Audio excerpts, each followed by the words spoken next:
கல்யாண சமையல் சாதம் காய்கறிகளும் பிரமாதம் அந்த கௌரவ பிரசாதம் இதுவே எனக்கு போதும். ஹாய் ஃப்ரெண்ட்ஸ், எல்லோரும் எப்படி இருக்கீங்க? காரைக்குடியிலேருந்து கார்த்திகா. இன்றைக்கி செட்டிநாட்டு பாரம்பரிய சமையலில் என்ன பார்க்க போகிறோம் அப்படின்னா, மசாலா போண்டா எப்படி ரெடி பண்ணுறது அப்படின்னு பார்க்க போகிறோம். நான் வந்து இன்றைக்கி எங்கள் மாடிக்கு வந்தேன். அது 2 நாளாக அங்கே தான் எடுக்கிறேன். பூ பறிக்கிறதுக்காக வருவேன். நேற்று வந்து பூ பறிக்கல பாருங்கள், வெள்ளை ஜாதி ரொம்ப சூப்பரான வாசத்தோடு ரொம்ப சூப்பராக இருக்கும். பறிக்கலை அப்படின்னா இதோட வாசம் வந்து அப்படியே காற்றுல ரொம்ப சூப்பராக இருக்கும். நல்லா இது வரைக்கும் நம்ம சேனலை சப்ஸ்கிரைப் பண்ணிக்கலைன்னா சப்ஸ்கிரைப் பண்ணிக்கோங்க. வீடியோவை பார்த்துட்டு ஃப்ரெண்ட்ஸ் அண்ட் ரிலேட்டிவ்க்கு ஷேர் பண்ணுங்கள், சப்ஸ்கிரைப் பண்ண சொல்லுங்கள். காரைக்குடியை பொறுத்தளவு பலகாரம் பட்சணம் ரொம்ப நல்லாயிருக்கும் அப்படின்னு நான் ஏற்கனவே கல்கண்டு வடையில் கூட சொல்லியிருப்பேன். காரைக்குடியை பொறுத்தளவுக்கு வரவேற்பு, விருந்து, பலகாரங்கள் இந்த மாதிரி ரொம்ப நல்ல விஷயங்கள் இங்கே இருக்குது. செட்டிநாடு அப்படின்னு சொன்னாலே பலகாரம் தான் முதல்ல ஞாபகம் வரும் எல்லாருக்குமே. அது மாதிரி ஸ்பெஷலான பலகாரங்களுக்குன்னு நிறைய கடைகளும் இங்கே இருக்குது. இந்த சீயம், ஆமை வடை, உளுந்த வடை, பக்கோடா, அது இது எல்லா விஷயமுமே இங்கே வந்து ஈவினிங்கில் ஒரு ஸ்நாக்ஸ் ஐட்டம்னே போட்டு நிறைய பேர் சேல்ஸ் பண்ணுவாங்க. நல்லாயிருக்கும் அது எல்லாமே. அப்புறம் செட்டிநாட்டில் ஃபேமஸ் என்னென்னு பார்த்தீங்கன்னா, வெளிநாட்டில் இருந்து வர்றவங்க எல்லாம் பார்த்திங்கன்னா இந்த மனோகலம், அதிரசம், முறுக்கு, சீப்புச்சீடை, தட்டை இதெல்லாம் ரொம்ப ஸ்பெஷல். இங்கே ரொம்ப சூப்பராக இருக்கும். அதுவும் இங்கே வாங்கிட்டு போவாங்க. அந்த மாதிரி விஷயங்கள் எல்லாம் காரைக்குடியில் ரொம்ப நல்லா கிடைக்கும். இந்த போண்டா பார்த்திங்கன்னா ஒரு வித்தியாசமான போண்டா. இதிலே மசாலா போண்டான்னு நம்ம சொல்லுவோம். அதில் வந்து சீயத்தில் நம்ம செய்யும்போது அது சாதாரணமான மசாலா போண்டா. இது வந்து நம்ம உருளைக்கிழங்கு உள்ளே வச்சு ஸ்டஃபிங் பண்ணிவிட்டு இந்த போண்டா செய்வோம். ரொம்ப சூப்பராக இருக்கும். குழந்தைகளும் ரொம்ப விருப்பமாக சாப்பிடுவாங்க. வாங்க இப்போ எப்படி போண்டா செய்கிறது அப்படின்னு பார்ப்போம்.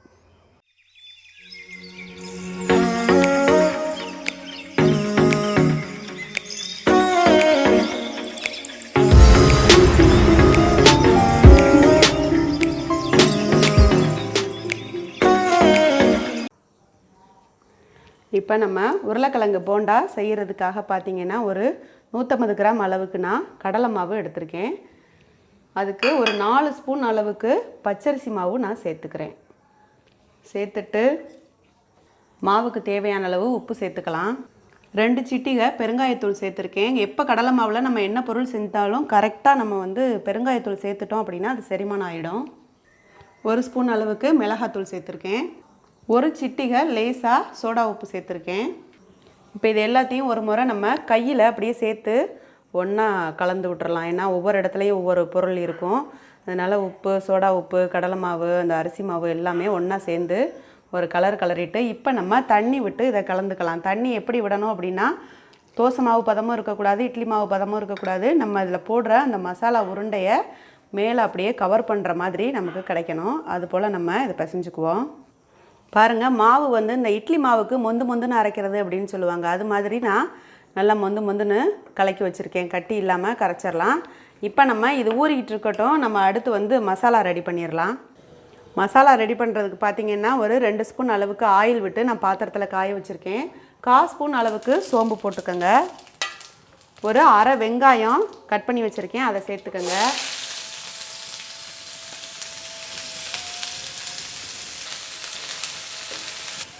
ஒரு பச்சை மிளகாயும் 1 கேரட்டும் சின்னமாக நான் கட் பண்ணி வச்சுருக்கேன், அதை சேர்த்துக்கிறேன். சேர்த்துட்டு ஒன்றா வதக்கி விட்டுறலாம். பாருங்கள், கேரட்டு, வெங்காயம், பச்சை மிளகாயெல்லாம் நல்லா ஃப்ரை ஆகிட்டுருக்கு. கொஞ்சமாக பட்டாணி சேர்த்துக்கிறேன். பச்சை பட்டாணி கிடைக்கல, நான் காஞ்ச பட்டாணி தான் ஊற வச்சு அவிச்சு எடுத்து வச்சுருக்கேன், அதை இதில் சேர்த்துருக்கேன். 1 ஸ்பூன் அளவுக்கு இஞ்சி பூண்டு விழுது சேர்த்துக்கிறேன். கொத்தமல்லி பார்த்திங்கன்னா நான் கொஞ்சம் கட் பண்ணி வச்சுருக்கேன். கொத்தமல்லி எவ்வளவு இதுக்கு போடுறோமோ அவ்வளோதுக்கு நல்லா டேஸ்ட்டாக இருக்கும். அந்த உள்ளே வைக்கிற அந்த ஸ்டஃபிங் வந்து ரொம்ப டேஸ்ட்டாக இருக்கும். இதை நல்லா நம்ம ஒரு வதக்கிட்டு உருளைக்கிழங்கு பார்த்திங்கன்னா ஒரு 1/4 கிலோ அளவுக்கு வேக வச்சு நல்லா மசிச்சு எடுத்து வச்சுருக்கேன். அதை இப்போ இதில் சேர்த்துக்கலாம். பாருங்கள், உருளைக்கிழங்கு இந்த மாதிரி நான் மசிச்சு எடுத்து வச்சுருக்கேன், அதையும் இதில் சேர்த்துக்கலாம். அடுப்பை ஸ்லோ ஃப்ளேமில் வச்சுட்டு பார்த்திங்கன்னா நல்லா இந்த உருளைக்கிழங்கை மசிச்சு விட்ருங்க. இந்த காயோடு சேர்த்து அப்படியே நசுக்கி விட்டுட்டு நம்ம இப்போ மசாலா பொடியெல்லாம் சேர்த்துக்கலாம். அடுப்பு ஸ்லோ ஃப்ளேமில் வச்சுருங்க.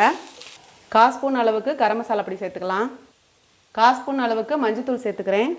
1 ஸ்பூன் அளவுக்கு மிளகாத்தூள் சேர்த்துக்குவோம். 1 ஸ்பூன் அளவுக்கு மல்லித்தூள் சேர்த்துக்குவோம். இந்த உருளைக்கிழங்கு மசாலாவுக்கு தேவையான அளவு உப்பு சேர்த்துக்கலாம். எல்லா மசாலாவையும் ஒன்றா சேர்த்து ஒரு கலரிடுவோம். பாருங்கள், அடுப்பை வந்து நல்லா ஸ்லோ ஃப்ளேமில் வச்சுட்டு இந்த மாதிரி வதக்கணும் அப்படின்னா மசாலா வந்து நமக்கு கரெக்டான மெத்தடில் உருண்டை பிடிக்கிறதுக்கு கிடைக்கும். இல்லைன்னா கருகி போயிடும். அப்படி நம்ம தண்ணி தொளிச்சிட்டோம் அப்படின்னா தண்ணியாக போயிடுச்சுன்னா உருண்டை நமக்கு சரியாக நிற்காது. இது போல் நம்ம புட்டு மாவு மாதிரி நல்லா இந்த மாதிரி புட்டாட்டம் நம்ம அதை வந்து ரெடி பண்ணிக்கிறணும். இப்போ நமக்கு இந்த மசாலா ரெடி ஆயிடுச்சு. மசாலா நல்லா நமக்கு சூப்பராக கெட்டிமமாக ரெடி ஆயிடுச்சு. அப்படியே இறக்கி ஆற வச்சுட்டு உருண்டை பிடிச்சிக்கலாம். இப்போது இது மாதிரி மசாலா நான் எப்படி பிடிச்சிருக்கேன் பாருங்கள்.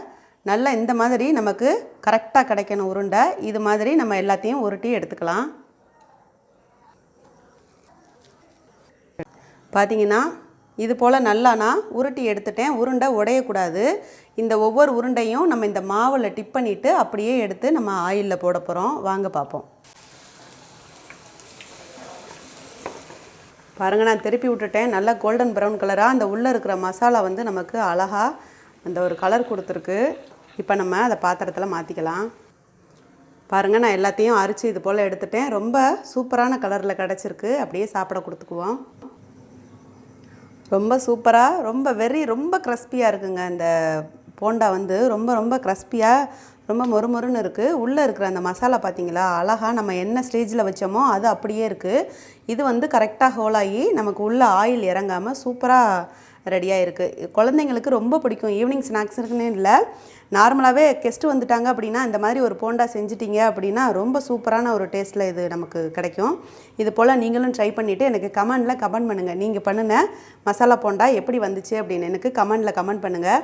பாருங்கள், இது வந்து எவ்வளோ கலர்ஃபுல்லாக தெரியுது பாருங்கள். அந்த பட்டாணி, அந்த கேரட்டு, அந்த கொத்தமல்லி, அந்த உருளைக்கிழங்கு எல்லாமே ரொம்ப சூப்பராக ஒரு கலர், நமக்கு ஒரு வாசமும் கூட.